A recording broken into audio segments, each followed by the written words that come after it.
शिव स्वरूप शिविकार नमहु त्रियोगी समारे के। समता साधक वात्सल्य आराधक ज्ञानी ध्यानी रत्नत्र साधक सूर्य दिवाकरी आत्मध्यायक सौभाग्य सागर जिन धर्म प्रभावक सुरत्न सागर जिन धर्म प्रभावक मम गुरु आराधक मम गुरु हे गुरुवर तुम नमन चरणों में, हे गुरुवर तुम नमन चरणों में। जी बोलिए देवादिदेव खजरण श्री शांतिनाथ भगवान की।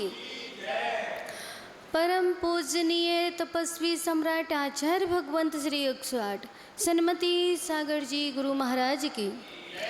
परम पूजनीय मरसलगंज गौरव अक्षुण अंकलीकर परंपराचार्य श्री सौभाग्य सागर जी गुरुदेव की। परम पूजनीय समता साधक ईश्वर संत श्री 108 सुरत्न सागराचार्य गुरुदेव की। द्वादशांग जिनवाणी माता की।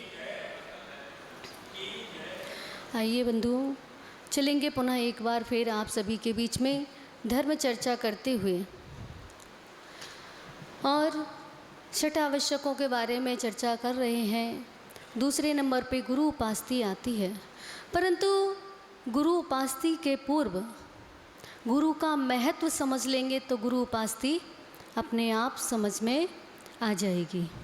इसीलिए कहा भी है गुरु Govind both standing who's touching feet, Guru Govind both standing who's touching feet, you are a kind Gurudev and Govind tell me।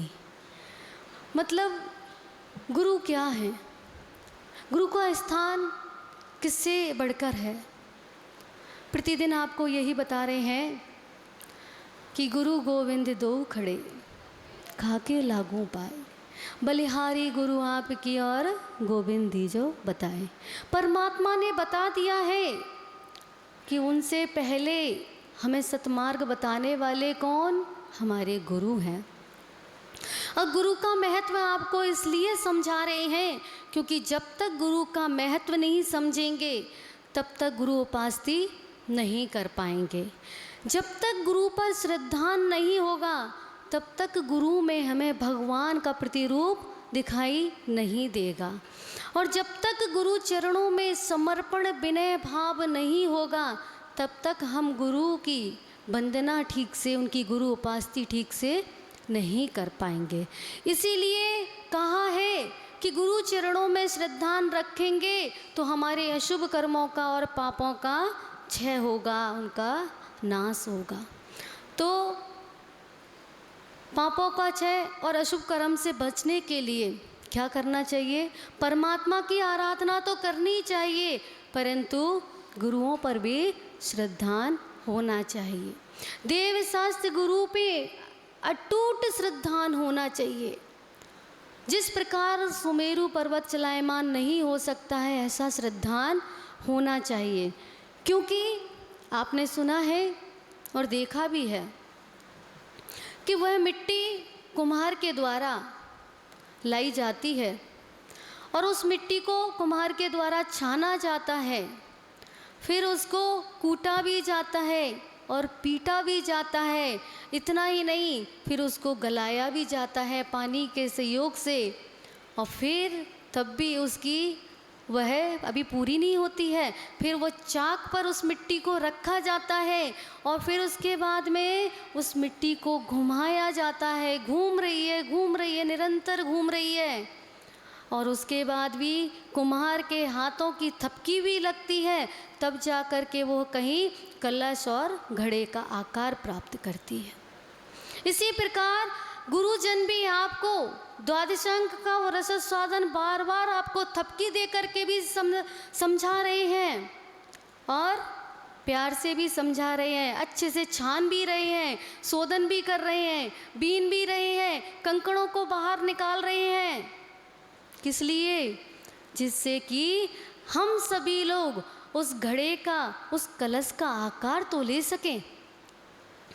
और वह कलश जब बन जाता है, घड़ा जब बन जाता है, तो इतनी ही परीक्षा पूरी नहीं होती है, धूप में भी उसको सूखना पड़ता है, फिर भी वह पूर्णता से कलश नहीं बनता है। तो अग्नि का संसर्ग उसको दिया जाता है, और जो अग्नि में तप करके निकल जाता है, वह घड़ा खुद तो शीतलता में रहता ही है और दूसरों को भी शीतलता प्रदान करता है। वह कलश मंगल रूप स्वरूप होकर के हर किसी के जीवन में मंगल का गोचर होता है। तो गुरु महाराज क्या कर रहे हैं, उसी प्रकार हम अज्ञानी जीवों को क्या दे रहे हैं, द्वादशांग रूपी जिनवाणी से हमारे भीतर के जो राग द्वेष के कंकड़ हैं उनको निकालने का प्रयास निरंतर कर रहे हैं। पर फिर भी हम लोग क्या करते हैं, अपनी कंकड़ियों को छुपा करके बैठे हैं, इधर से उधर हो जाते हैं, पर कंकड़ी निकालने देने का कार्य नहीं कराना चाहते हैं। बंधुओं, राग द्वेष की ये कंकड़ी अगर निकल जाएंगी तो परमात्मा से साक्षात्कार हो जाएगा, गुरु से मिलन हो जाएगा, गुरु के प्रति समर्पण भाव प्रकट हो जाएगा, तो हमारा कल्याण अवश्य होगा। 6 डाला ग्रंथ में कहा भी है, जितिर्भुवन में जीव अनंत, सुख चाहे दुख ते भयवंत, ताते दुख हारी सुख कार, कहे सीख गुरु करुणाधार।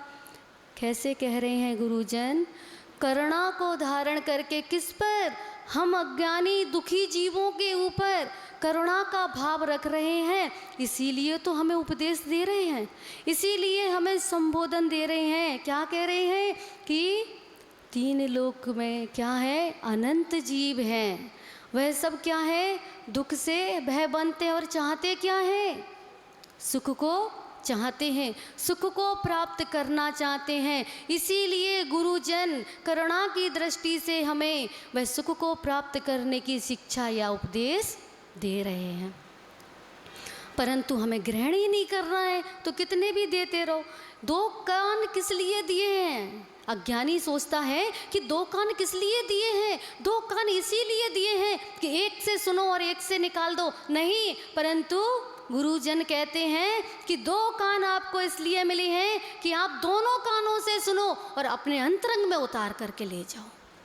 परंतु अज्ञानी लोग यही कहते हैं, मूर्ख व्यक्ति, मोही व्यक्ति यही कहता है, 2 दिए हैं, जो अच्छा लगे, अपने मतलब का हो, अपने स्वार्थ में सिद्ध हो रहा हो उसको सुन लो, बाकी इधर से सुनो और इधर से निकाल दो। परंतु नहीं, ऐसा हमें नहीं करना है। अगर ऐसा होता कि गुरुजन अगर करुणा की दृष्टि नहीं रखते, तो आचार्य भगवंत मानतुंग स्वामी जी महाराज प्रभु की आराधना करते हैं और हमें परमात्मा की भक्ति का महत्व बताते हैं कि परमात्मा की भक्ति से सारे बंधन खुल जाते हैं, सारे बंधन टूट जाते हैं। आचार्य भगवंत उमा स्वामी जी महाराज मात्र एक जिज्ञासु वो भव्य आत्मा के प्रश्न करने पर पूरा तत्वार्थ सूत्र ग्रंथ की रचना 10 अध्याय लिख देते हैं, उसमें कहीं भी कुछ भी नहीं छोड़ा गया है। पूज्य गुरुदेव बता रहे थे ना अभी कि वह तत्वार्थ सूत्र ग्रंथ ऐसा है, उसमें पूरा सार है। जिसने पढ़ लिया, पढ़ते तो बहुत लोग हैं, परंतु जिसने मन वचन काया से भावों के साथ में पढ़ लिया और अपना हित समझ के हित करने के लिए पढ़ लिया, तो निश्चित बात है कि वह इस संसार में दुखी नहीं रहेगा, वो एक दिन आगे जाकर के सिद्धत पद को अवश्य प्राप्त करेगा। आपको पता है कि जो हमारा तत्वार्थ सूत्र ग्रंथ है उस पर साइंटिस्टों की रिसर्च किस पे होती है, इसी ग्रंथ के माध्यम से होती है। जो आज वो अंतरिक्ष की बात करते हैं उसकी जानकारी उन्होंने कहाँ से प्राप्त की, इस ग्रंथ के माध्यम से ही प्राप्त की। जितनी भी रिसर्च होती है तत्वार्थ सूत्र ग्रंथ के ऊपर से उसका अध्ययन करने के बाद होती है। वैज्ञानिकों ने कहाँ से प्राप्त किया, हमारे जिन शासन से प्राप्त किया। और हम क्या कर रहे हैं, उन्होंने तो जिन शासन से प्राप्त करके उस अंतरिक्ष की यात्रा को भी सफल बनाने का प्रयास कर लिया, परंतु हम अपनी आत्मा को सफल और सिद्ध बनाने का प्रयास नहीं कर पा रहे हैं। तो बंधुओं, आचार्य भगवंत समर्थवर्त स्वामी जी आचार्य भगवंत जिनसेन स्वामी जी, आचार्य भगवंत कुंद स्वामी जी और अनेकों कितने आचार्य हुए, धरसेन आचार्य हुए, पुष्पदंत भूतबली जी आचार्य हुए, उनकी कितनी कृपा दृष्टि हमारे ऊपर रही। वो तो उन ग्रंथों के माध्यम से अपनी आत्मा का चिंतन करने के माध्यम से अपना कल्याण कर ही रहे थे, परंतु उपकार की दृष्टि से हमारे ऊपर भी उन्होंने उपकार किया, जो हमें द्वादश अंक का वह रसस्वादन कराया, हमारे सामने ग्रंथों को लिपिबद्ध करके रख दिया। क्यों? क्योंकि आगे आने वाले जो जीव हैं, जो प्राणी हैं, बहुत ही भोले हैं, अज्ञानी हैं, क्षयोपशम का ह्रास हो गया। तो जब ग्रंथों के माध्यम अगर लिपिबद्ध ग्रंथ नहीं होंगे तो कहाँ से पढ़ेंगे? ऐसी उनकी कृपा दृष्टि हमारे ऊपर रही। तो गुरुओं का उपकार तो अनंत है, जिसको अविस्मरणीय कहेंगे, कभी बताने योग्य नहीं रहा। और कितना बताएंगे, परंतु प्रयास फिर भी करना चाहिए और गुरुओं के उपकार को समझना चाहिए और स्वीकार करना चाहिए और अपने जीवन को मंगलमय करना चाहिए। प्रत्येक गुरु की भावना रहती है कि हर जीव सुखी रहे और हर जीव अपना कल्याण करके मोक्ष को प्राप्त करे, परंतु नहीं, आज की भौतिकता की चकाचौंध में इधर उधर की बातों को सुनकर के उधर की तरफ जाने का भाव तो तुरंत हो जाता है, पर सच्चे मार्ग पर, जो मार्ग गुरुओं के द्वारा बताया जा रहा है, उस मार्ग पे चलने का भाव नहीं कर पाते हैं। क्यों? क्योंकि समय ही नहीं है। और ऐसे ही आगे आ रहा है, क्या आ रहा है, शाम को भी बताया था, 18 अगस्त आ रहा है। 18 अगस्त 2023 किसका दिन है? गुरुओं के उन बखान करने का, गुरुओं के उपकार का गुणानुवाद करने का दिन आ रहा है हमारे बीच में। पूज्य आचार्य भगवंत सौभाग्य सागर जी गुरुदेव का वह 19वां आचार्य पदारोहण दिवस आ रहा है। तो मनाना है, कैसे मनाना है? भक्ति भाव के साथ में मनाना है, श्रद्धान के साथ में मनाना है, पूरे भावों के साथ में मनाना है, पूरे मनोयोग के साथ में मनाना है। और क्या करना है? प्रातःकालीन बेला में सर्वप्रथम जिनेंद्र भगवान का अभिषेक देखेंगे, जो करेंगे, और जो नहीं कर सकते हैं वो देखेंगे, और अभिषेक आदि शांति धारा का देखेंगे, उच्चारण सुनेंगे बीज मंत्रों का। फिर ठीक 9 बजे पूज्य आचार्य गुरुदेव की आहारचर्या का पड़गाहन सभी को मिलकर के करना है। सूर्य नगर में 5 कॉलोनी में जितने जैन समाज के घर हैं, ऐसा कोई घर नहीं रहना चाहिए जिसके घर से कोई ना कोई पड़गान में नहीं आए। जो बच्चे 8 साल से ऊपर की उम्र के हैं वह भी आए, पति पत्नी भी आए, बच्चों को लेकर के भी आए, पड़गाहन करें और पड़गाहन करने के बाद आहार दान दें, क्योंकि आहार दान का भी अपने आप में बहुत महत्व होता है। एक आहार दान को देने पर आपके 4 दान उसमें गर्भित हो जाते हैं। तो सभी को लेकर के आना है, पीत वस्त्रों में आना है। जब आप अपने घरों से निकलें कतारबद्ध होकर के, तो आजू बाजू के जो और भी परिवार रह रहे हैं वो देखें तो सोचें, आज सूर्यनगर में ऐसा क्या हो रहा है कि जिस घर से देखो वहाँ से श्वेत वस्त्र और पीत्र वस्त्रों में परिवारी जन निकलते जा रहे हैं समूह के साथ। और चेहरे पे क्या होनी चाहिए? प्रसन्नता भी होनी चाहिए, क्योंकि हम कहाँ जा रहे हैं? निर्गंत साधकों का आहारचर्या कराने जा रहे हैं। याद रखना, आप एक संत को आहार कराते हैं ना, तो आपको 3 कम 9 करोड़ मुनिराजों को आहार देने का पुण्य का फल प्राप्त होता है। क्यों? क्योंकि भावना कैसी है कि संसार में इस 2.5 द्वीप में जितने भी दिगंबर संत हैं उनको आहार उनका निरंतराय हो, ऐसी भावना होती है ना।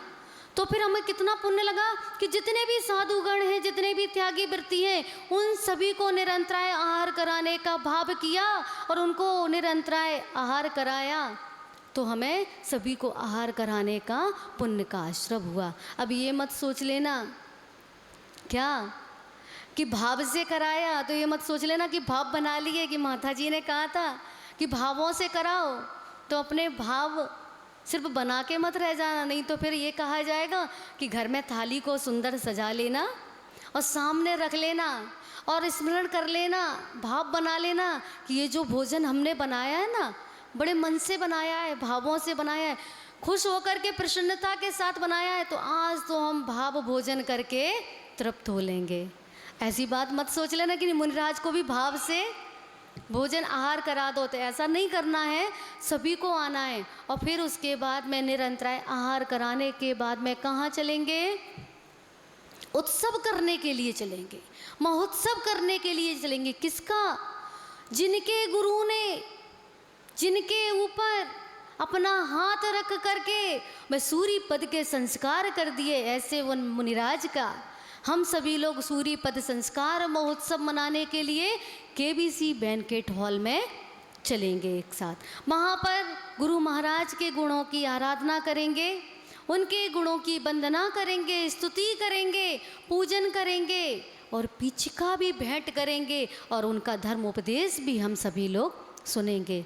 एक बात और कहना चाहती हूँ, जो बैंकेट हॉल है ना, उसमें सभी लोग जाते हैं तो अपने जूतों को, चप्पलों को बहुत से लोग पहन कर के अंदर चले जाते हैं। बहुत से लोग होते हैं, आप लोग तो ज्ञानी पुरुष हैं, नहीं जाते। बहुत से लोग ऐसे होते हैं जो विवेक नहीं रखते, वो उन चप्पलों को, सूजों को पहन करके, जूतों को पहन करके अंदर चले जाते हैं, परंतु वो ये भूल जाते हैं जहाँ पर पंच परमेष्टि विराजमान है वो स्थान किसी मंदिर से कम नहीं होता है। तो सभी से कहना ये है, सभी को आना है।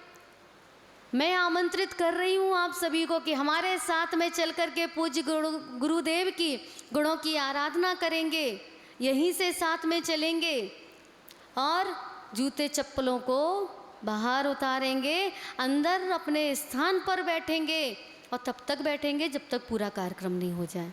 बहुत से लोग तो बीच में उठ के चल देते हैं, कभी पूजन नहीं हो पाती है, कभी शास्त्र भेंट नहीं हो पाता है, कभी पिचका नहीं दे पाते हैं और चले जाते हैं। ऐसा नहीं करना।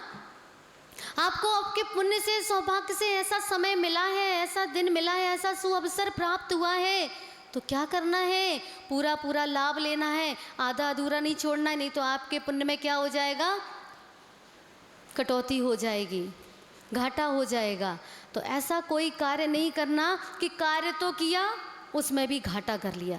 पूरा पूरा कार्य किया करो, आधा अधूरा कार्य नहीं करना चाहिए। इसलिए ऐसे उपकारमयी गुरुओं के निरंतर हमको दर्शन भी करने चाहिए, उपदेश भी सुनना चाहिए और जो बताएं उस मार्ग पे चलना भी चाहिए। यथाशक्ति लगा लेना, आपकी शक्ति अनुसार आप कार्य कर लेना। कहने का तात्पर्य कि व्रतों को भी स्वीकार करना चाहिए, नियमों को भी लेना चाहिए, परंतु आप अपने शरीर की शक्ति भी देख लेना, उतना ही नियम आदि को पालन करना।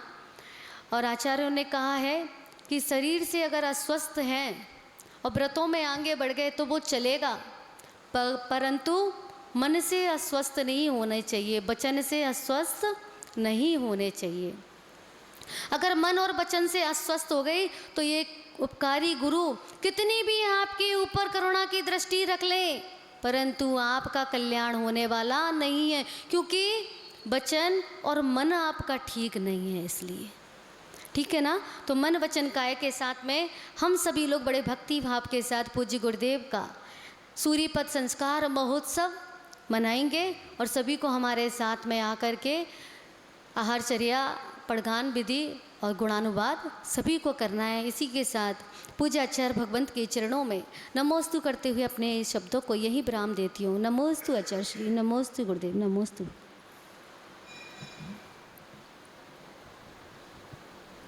जैसा माता जी ने